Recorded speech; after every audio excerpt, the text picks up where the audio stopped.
Part 1. You will hear a man inquiring about joining a wildlife conservation society. First, you have some time to look at questions 1 to 6 on page 2.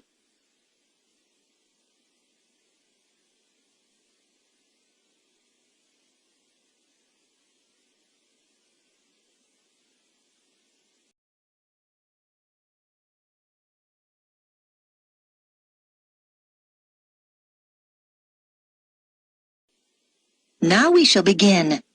You should answer the questions as you listen, because you will not hear the recording a second time. Listen carefully and answer questions 1 to 6. Wildlife Conservation Society. Good afternoon. Can I help you? Oh, hello.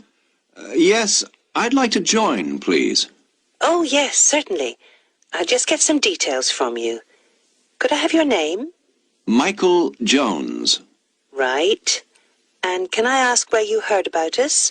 Was it in an advert, or did a friend tell you, or... Neither, actually. It was a radio program. Then I just got your number from the phone book. Oh, right. Now I need some membership details. It's Michael Jones, and the address? 21 Beale Street. Okay. Leeds. Fine. And do you know your postcode? Yes, it's LS14 2JW. Okay.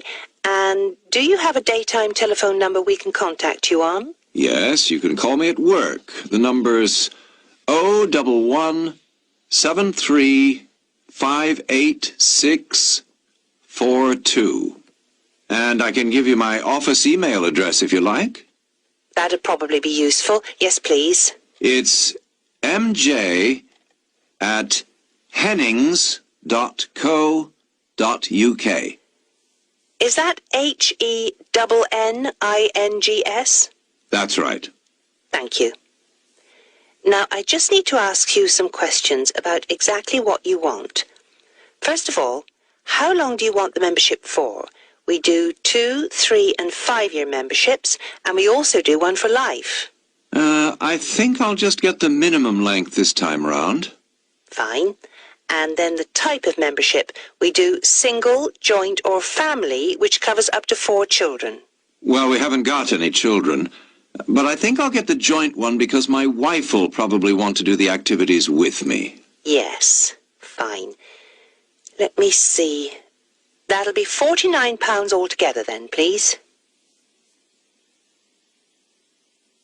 Before you hear the rest of the conversation, you have some time to look at questions 7 to 10 on page 2.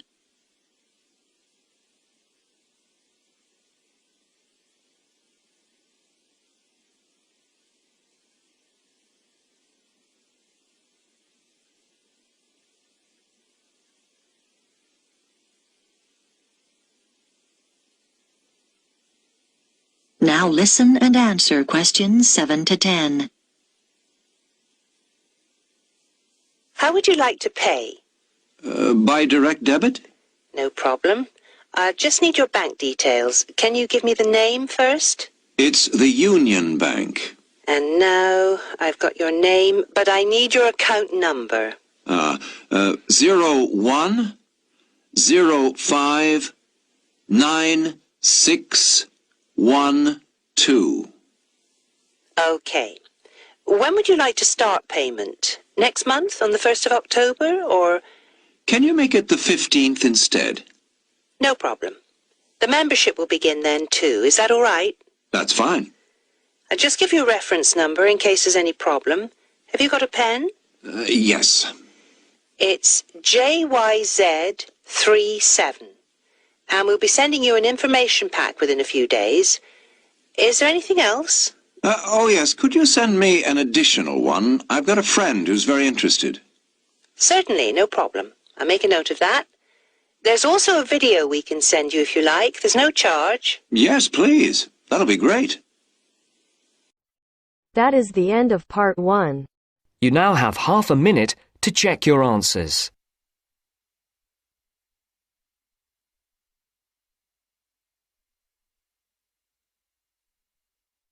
Now turns to part 2. Part 2.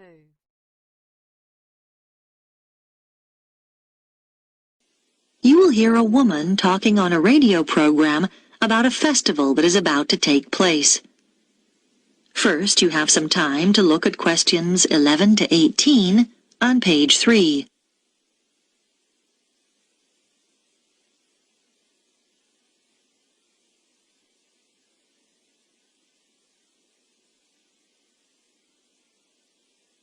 Now listen carefully and answer questions 11 to 18.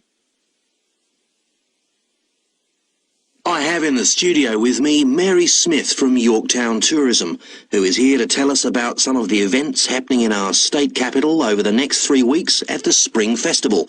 So, Mary, what can we expect to see? Well, it's such an exciting time to be in Yorktown. To kick off the Spring Festival, there'll be a huge firework display down by the lake, starting at 9 p.m. this Saturday, the 4th of September. Over 10,000 fireworks will be set off, all choreographed to music and broadcast simultaneously here on Radio Yorkie. You should get there early if you want to get close to the action. So, bring along a picnic and a blanket, as it could get chilly in the evening. One of the things that attracts visitors to the festival from all over the country is the amazing collection of flowers on show in Central Park throughout the festival.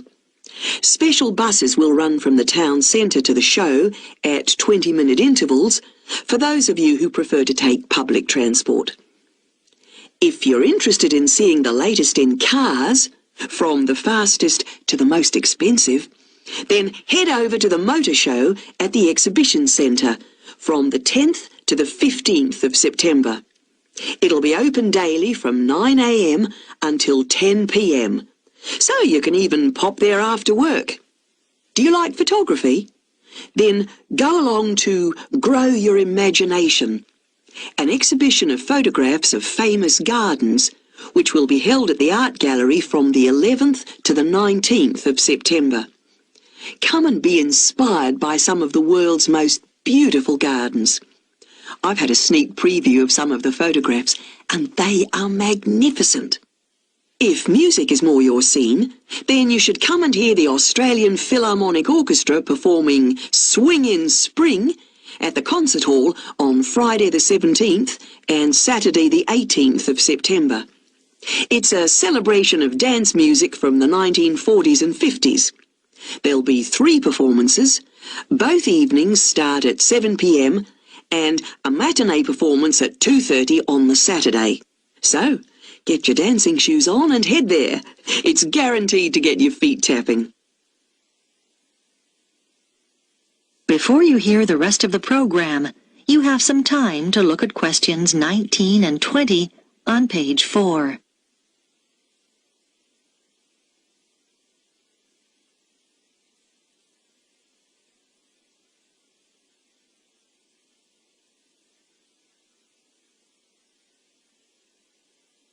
Now listen and answer questions 19 and 20. Those are just a few of the attractions on offer. But for something a little different, you could try Balloons Down Under, which is the largest gathering of hot air balloons in the Southern Hemisphere. It's well worth it, because there'll be over 25 balloons of all shapes and sizes, which is a truly amazing sight. I'm also happy to announce that one lucky person will get the chance to go up in one of these balloons absolutely free. That's the prize in our special Spring Festival competition. It'd normally cost you $200, so it's not a bad prize, eh? I'm sure you all want a chance to win, so you'll need to fill out the entry form in today's edition of the Yorktown News. Don't forget to include your phone number. And send it to Radio Yorkie. Make sure your entry reaches us by 5 p.m. on Thursday the 9th of September. Then, to see if you've won, just check out the festival's website on Saturday the 11th of September, where we'll publish the name of the lucky winner. It's such a fantastic prize, so hurry up and get your entry in. So there you have it. Just a few of the special events happening here in Yorktown over the Spring Festival. And if you'd like any more details about the festival... That is the end of part 2. You now have half a minute to check your answers.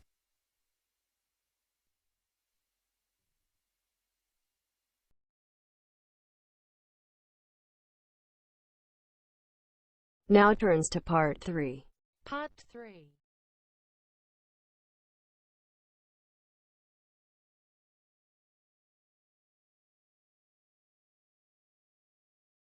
You'll hear a student called Paul talking to a tutor about a course he is thinking of doing.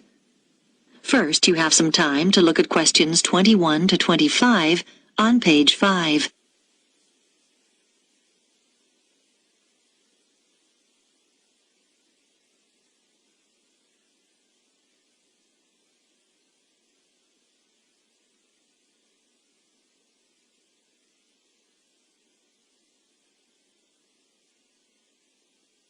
Now listen carefully and answer questions 21 to 25. Good morning. Come in. You're Paul, are you? Yes, I spoke to you on the phone. Yes. Have a seat. You wanted to talk to me about the archaeology course? Yes, I've read the handbook, but I'd like to find out a few more details before I decide whether to do it. Right, yes. What would you like to know? Well, first of all, can I combine the archaeology course with one in anthropology? Yes, you can combine it with any other subject apart from classical history. That's simply because there's some overlap in the lecture times for those two courses. We weren't able to coordinate them. Okay, fine. And could you tell me about the modules? Well, in the first semester, there are 3. All of them are compulsory. We don't offer optional modules till next year. Right. The first one focuses on what can be learned from specific artifacts, such as pottery and stone tools. It's called Object Matters, and it's taught by Dr. Morris. Is that... how is the module presented? I mean, is it lectures? We refer to the means of presentation as the learning method, and in this case, it's lectures integrated with practical sessions, so it's a mixture. What about the content? I suppose we'll be looking at different kinds of archaeological remains and how to date them and so on. To some extent, but the module is basically about processes. First of all, recording material, then classification, then interpretation of the data. That's how archaeologists draw conclusions about their findings. And finally, display. Is that okay? I think so. Yes, thanks. One other thing. How is the module assessed? Is there an exam? No, it's all based on coursework. Before you hear the rest of the discussion, you have some time to look at questions 26 to 30 on page 6.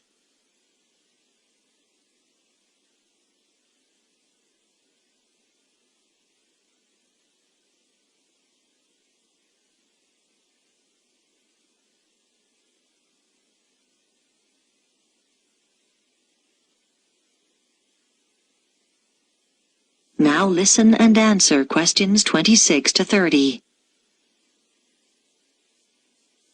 Okay.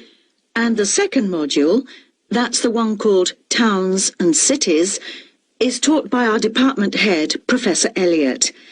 And as the name suggests, the module's about the origins of built environments and how they developed.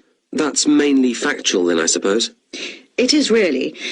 And for that reason, the assessment's by examination.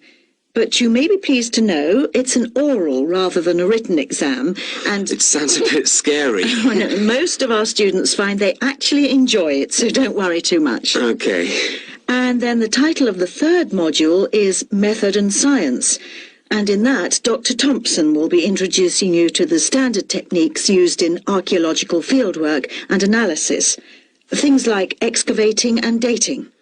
What about the learning method for this module? Are there any lectures, or is it all laboratory work? Oh, it's half lab work and half seminars. There aren't any lectures. Then, right at the end of the module, you'll take part in a site survey. The date for that is week beginning the 10th of March, but I can't tell you the location yet. That'll be announced later. But I think you'll find it very useful. Yes, I know someone who went on that last...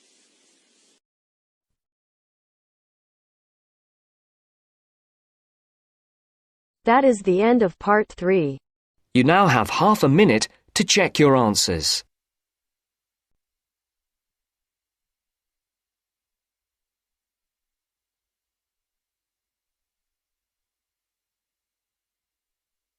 Now turns to part 4. Part 4.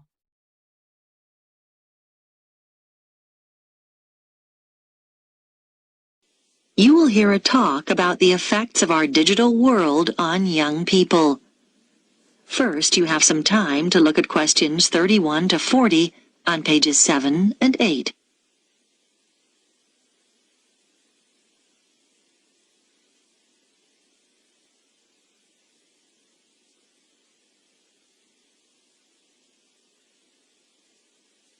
Now listen carefully and answer questions 31 to 40. In this lecture series, we're looking at changes occurring due to the rapid spread of digital technology in the last decades of the 20th century. By digital technology, I include any computer-related devices such as email, the internet, cell phones, instant messaging, to name but a few. Today's lecture focuses on the ideas of Mark Prensky and what he believes are the major effects that high exposure to digital technology has had on young people today. Firstly, what exactly does Prensky believe? He argues that because today's young people have been born into a digital world and spend hours simply playing with technology, they've changed in fundamental ways. He believes they're evolving differently, and as a result, process information differently from previous generations. It's even possible that these young people's brains have physically changed, although whether this is literally true isn't yet known. Nor does Prensky go quite this far. Prensky divides people into digital natives and digital immigrants. Today's young people are the digital natives, and they belong in this new digital age because they were born into it and grew up as native speakers of the digital language of computer technology, whereas digital immigrants are those born in the generations before the digital age. Just as those who learn a second language often retain their foreign accent, the immigrants are usually, in varying degrees, not quite as effective at speaking the digital language as the natives are. For example, they're more comfortable finding phone numbers using a phone book or looking up information in an encyclopedia, rather than using the internet as a primary source of information. Prensky calls this the digital accent. Another example of the digital accent is scanning a manual for a computer program rather than assuming the program itself will teach you how to use it. Basically, people with a digital accent have never really stopped relying on their original non-digital means of sourcing information. They prefer doing things as they've always done them, without typing something into a computer.